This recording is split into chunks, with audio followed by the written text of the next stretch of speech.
Brought to you by ITEL.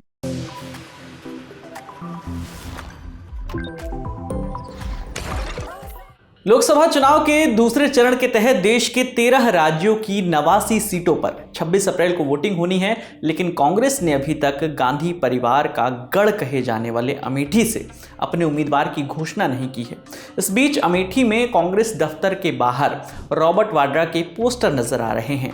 इस seat पर 5वें चरण के तहत यानी 20 मई को मतदान होना है। अमेठी के गौरीगंज में कांग्रेस के दफ्तर के बाहर लगे इन पोस्टर्स पर लिखा है कि अमेठी की जनता करे पुकार, रॉबर्ट वाड्रा अब की बार। कुछ दिन पहले ही सोशल मीडिया पर कुछ फोटोज भी वायरल हुए थे जिसमें रॉबर्ट वाड्रा को अमेठी से चुनाव लड़वाने की मांग की गई थी। अब एक बार फिर अमेठी में पोस्टर लगाकर रॉबर्ट वाड्रा को अमेठी से चुनाव लड़वाने की मांग की गई है। एक दिन पहले ही स्मृति ईरानी एक सभा में उन्होंने कहा था कि जीजा जी की नज़र सीट पर है, साले साहब क्या करेंगे। एक समय था जब बसों में सफ़र करने वाले लोग अपनी सीट पर निशानी लगाने के लिए अपना रुमाल छोड़ दिया करते थे ताकि उस पर कोई बैठे ना। राहुल गांधी भी रुमाल से अपनी सीट पर निशान लगाने आएंगे क्योंकि उनके जीजाजी की नज़र इस सीट पर है। जीजाजी की नज़र अमेठी की ज़मीनों पर भी है, खास करके जगदीशपुर की ज़मीनों पर। 26 तारीख के बाद राहुल गांधी अमेठी आएंगे और अपना रुमाल छोड़ेंगे।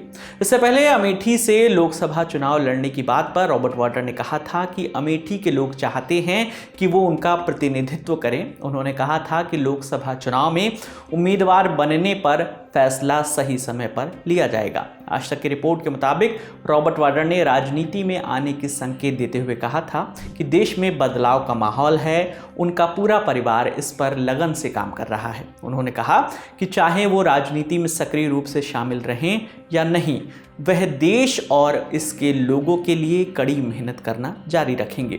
वाड्रा ने कहा था कि हम देश में धर्मनिरपेक्ष सरकार बनाने के प्रयास जारी रखेंगे। वहीं अमेठी से उम्मीदवार बनने के सवाल पर वाड्रा ने कहा था कि देश के हर कोने में इस पर चर्चा चल रही है, यह जनता की पुकार है। उन्होंने कहा था कि वो लोगों की कड़ी मेहनत को समझते हैं। अमेठी के लोग चाहते हैं कि मैं उनका प्रतिनिधित्व करूं, उनके क्षेत्र में जाऊं और उनकी समस्याएं सुनूं ताकि वे प्रगति कर सकें। मैं भी राजनीति में आने का इच्छुक हूं, लेकिन निर्णय सही समय पर लिया जाएगा, अभी कोई जल्दी नहीं है। अब आपको अमेठी की लोकसभा सीट का गणित भी समझा देते हैं। राहुल गांधी पिछले चुनाव की तरह इस बार भी केरल की वायनाड सीट से चुनाव लड़ रहे हैं। हालांकि इस बार अभी तक क्लियर नहीं है कि वो अमेठी से चुनाव लड़ेंगे या नहीं। 2019 के लोकसभा चुनाव में राहुल गांधी को अमेठी सीट से हार का सामना करना पड़ा था। उन्हें मोदी सरकार में मंत्री स्मृति ईरानी ने जो चुनाव हुए थे उसमें 55,000 से ज़्यादा वोटों से हराया था। हालांकि राहुल गांधी वायनाड की जो सीट है वो 4,31,000 वोटों से जीत गए थे। आपको बताते चले कि इस सीट से जीतकर संजय गांधी, राजीव गांधी और सोनिया गांधी भी संसद पहुंच चुके हैं। राहुल गांधी भी यहां से 3 बार साल 2004, 2009 और 2014 में इस सीट से सांसद रह चुके हैं।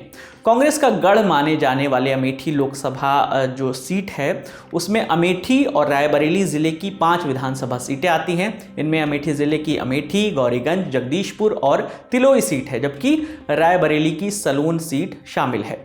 2022 के जो यूपी विधानसभा चुनाव हुए थे उसमें अमेठी और गौरीगंज की सीट पर समाजवादी पार्टी ने जीत हासिल की थी, जबकि सलोन सीट पर समाजवादी पार्टी 2000 वोटों के अंतर से हार गई थी। इस चुनाव में जो हुए थे उसमें बीजेपी ने सलोन, तिलोई और जगदीशपुर सीट पर जीत हासिल की थी। उस पूरी खबर पर आपकी जो भी राय है आप हमें कमेंट सेक्शन में जरूर बताइएगा। मेरा नाम है विकास वर्मा, देखते रहिए दिल लल्लन टॉप। शुक्रिया।